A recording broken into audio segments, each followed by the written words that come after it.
वंचित बहुजन आघाडीनी एकमेव पक्ष ज्यांनी ह्याच्यावरती आंदोलन केलं होतं. वंचित बहुजन आघाडीच्या कार्यकर्त्यांनी, युवक आघाडीच्या कार्यकर्त्यांनी आणि युवकाच्या टीमनी बीएमसीला धारेवरती धरून इकडे येणाऱ्या लोकांची गैरसोय कशी होते त्याच्यावरती मोठा एक प्रश्न उपलब्ध केला होता. इकडे आपण बघितलं तर पोर्टेबल टॉयलेटचा मोठा प्रॉब्लेम आहे, प्यायच्या पाण्याची सोय त्याचा प्रॉब्लेम आहे, आरोग्याच्या बाबतीत प्रॉब्लेम आहे आणि इकडे राहायला लोकांना जे टेंट देतात ते दरवर्षी आपल्याला दिसतात की ते घाणीत उभे केलेले असतात, ते दर्जेदार नसतात आणि तिकडे तकलादू मटेरियलनी बनवलेलं असतं. आपल्याला कितीतरी वर्षांचा अनुभव आहे की इतक्या मोठ्या संख्येने इथे दरवर्षी 5 डिसेंबर 6 डिसेंबरला मुंबईमध्ये अख्ख्या भारतातनं लोक येतात.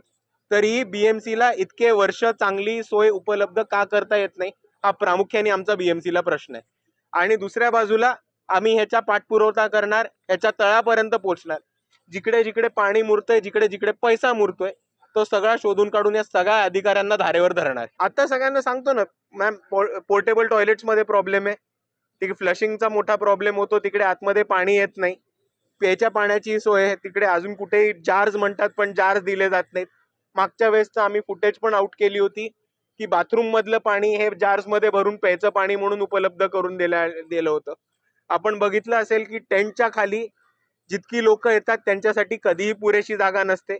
अर्धा छोटासा ग्राउंडचा 10% भाग कव्हर करून तिकडे एक टेंट बांधला असतो आणि ते एक्सपेक्ट करतात की इकडे 2-3 लाख लोकांनी त्याच्यामध्ये कसं तरी क्रॅम्प अप होऊन ऍडजस्ट होऊन झोपून जावं. ह्या दरवर्षीच्या गैरसोयी आहेत. आपल्या सर्वांना माहिती आहे की बीएमसीचं एवढं मोठं बजेट हे 6 डिसेंबरसाठी उपलब्ध केलं जातं, तरी दरवर्षी गैरसोय कशी होते. आणि ह्याच्याच बरोबर आपल्याला हे दिसतं की इकडच्या बाबासाहेब आंबेडकरांबद्दल जे नाव घेऊन राजकारण करतात आणि जे भीम अनुयायांच्या बाजूनी उभं राहायचं नाटक करतात, ते कुठल्या बाजूनी आपल्या सर्वांना सुविधा पोहोचवतात हे पण आपल्याला दिसत असेल.